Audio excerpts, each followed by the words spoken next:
अशोक वानखेड़े हमारे साथ जुड़ गए। अशोक, आपको क्या लगता है ये तीसरे फेज का जो चुनाव हुआ है, इसमें आज की तारीख में आपको समाजवादी पार्टी आगे बढ़ती हुई दिखाई पड़ रही है या भारतीय जनता पार्टी आगे बढ़ती दिखाई पड़ रही है, या आपको लगता है कि बुंदेलखंड का अलग से एनालिसिस करना चाहिए और जो इटावा मैनपुरी का इलाका उसका अलग एनालिसिस करना चाहिए, कानपुर का अलग एनालिसिस करना चाहिए? नहीं, बिल्कुल मुझे लगता है कि जो यादव बेल्ट है, जो जहाँ यादव बहुल सीटें है, उसका एनालिसिस अलग करना चाहिए। जो यादव बहुल नहीं है उसका अलग करना चाहिए। लेकिन आशुतोष जी, एक बात ये भी है कि कई जगह वोटिंग परसेंटेज बहुत कम हो गया है। वोटिंग परसेंटेज जो कम हो गया है, ये हमेशा ये कहा जाता है कि वो सत्ता पक्ष के फेवर में होता है।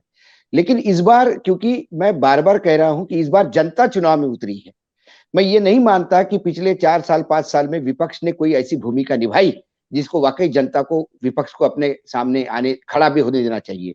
लेकिन लोग जो रास्ते पे आ गए हैं और वो लोग देख रहे हैं उनको जो बदलाव के लिए है। मैंने पहले बार कभी ऐसे चुनाव नहीं देखे जहां विधायकों को, मंत्रियों को, सांसदों को खदेड़ा जा रहा है। नारे लगते हैं, नाराजगी होती है, घर पे झंडे नहीं लगाने देते। लेकिन ये जो खदेड़ने वाला मामला है, ये जो लगातार anti incumbency, double anti incumbency है, जैसे double engine sorry, double engine की बात होती थी, ये डबल एंटी इनकम्बेंसी है। महंगाई की मार है, किसान के कानून है, केंद्र की ऐसी कोई योजना नहीं है। ये बार बार बोलते हैं कि हमारा एक लाभार्थियों का सेक्टर है। ये बार बार कहते हैं कि हमारी एक नया वोट बैंक बनाया हमने लाभार्थियों का। लेकिन लाभार्थियों का वोट बैंक जाके देखिए। मैंने कई लोगों को पूछा, आपको घर मिला? हाँ, घर मिला। लेकिन 35,000 रुपए दिए तब घर मिला। बाथरूम के वो 20,000 रुपए देने के लिए भी 6-8 हजार रुपए की रिश्वत दी गई तब दिया। वो लोग ये कहते हैं कि ये नहीं, पूरा सुन लीजिए। ये लोग वो कहते हैं कि ये हमने भी, ये तो कोई भी होता तो देता तो हम ऐसे ही लेते, तो ये तो कोई कोई खास बात हुई नहीं। दूसरी बात है, आप लोगों को क्या चाहिए वो दोगे या लोगों को वो चाहिए जो आपको चाहिए?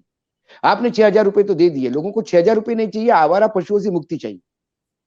लोगों को एमएसपी के साथ एमएसपी पे खरीदने वाले चाहिए। आपका आज भी धान पूर्वांचल से लेके कई जगह पे आज धान नहीं बेचता। ये अजय बैठे हैं, इन्होंने खुद, इनका एमएसपी पे नहीं बिक पाया धान।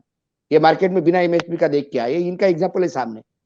तो कहने की बात है कि जो कागजों में जो आंकड़े होते हैं, भाषणों में जो आंकड़े होते हैं, वो नहीं होते। हाँ, मैं मानता हूं कि बुंदेलखंड में जरूर कुछ चीजें बदलाव हुई है, लेकिन बुंदेलखंड के अपने इश्यूज हैं। उस इश्यूज को 5 साल डबल इंजन की सरकार चलाने के बाद भी वो इश्यूज वैसे की वैसे है।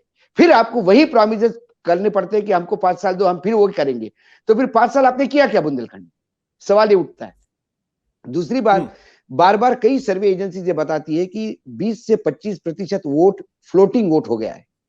वो सरकार को रिप्लेस करने वाला देखेगा, कौन जीतता है उसके साथ रिप्लेस करने वाला। मैंने ये कहा, कई बार हमने देखा है कि परसेंटेज बढ़ता है, वोटिंग परसेंटेज बढ़ता है, लेकिन उस वोटिंग परसेंटेज बढ़ने का सीट कन्वर्जन नहीं होता। कई बार दो दो पार्टियां जहां बाइपोलर है, हमने देखा कि 3-3, 4-4% का डिफरेंस है, लेकिन सीट कन्वर्जन में भयानक डिफरेंस दिखता है कि 60-60, 70-70 सीटें ज्यादा हो गई।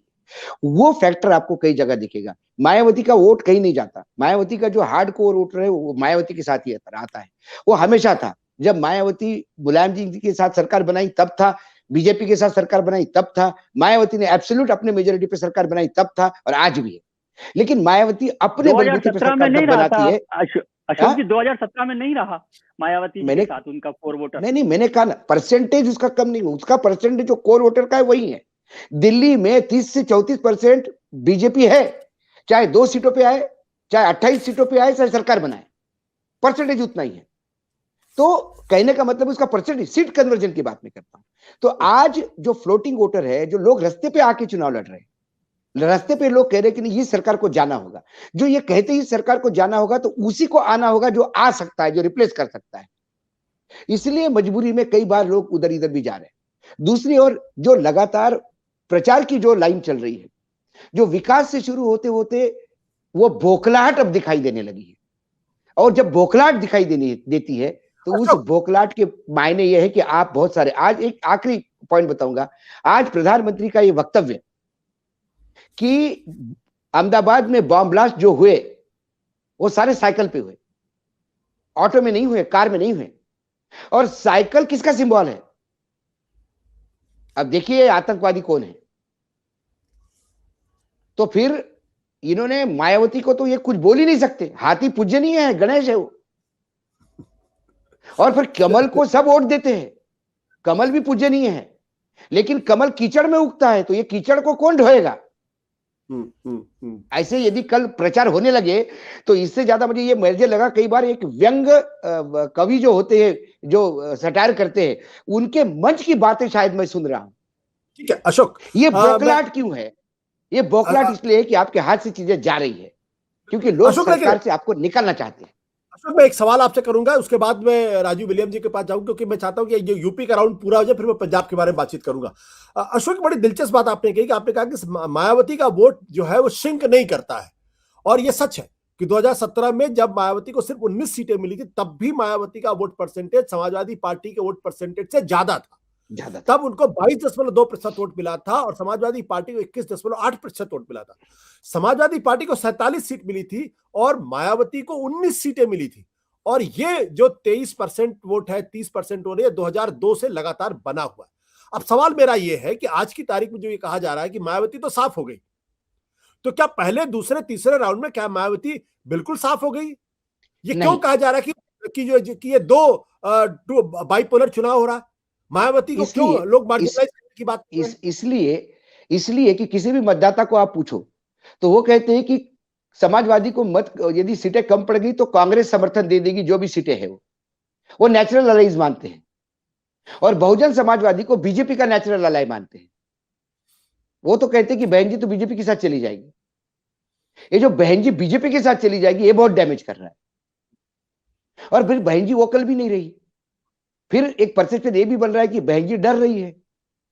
अब कुछ लोगों का कहना है कि बहन जी ने वोकल नहीं रही है, लेकिन बहन जी ने सीटें बहुत कैलकुलेशन के साथ दी है।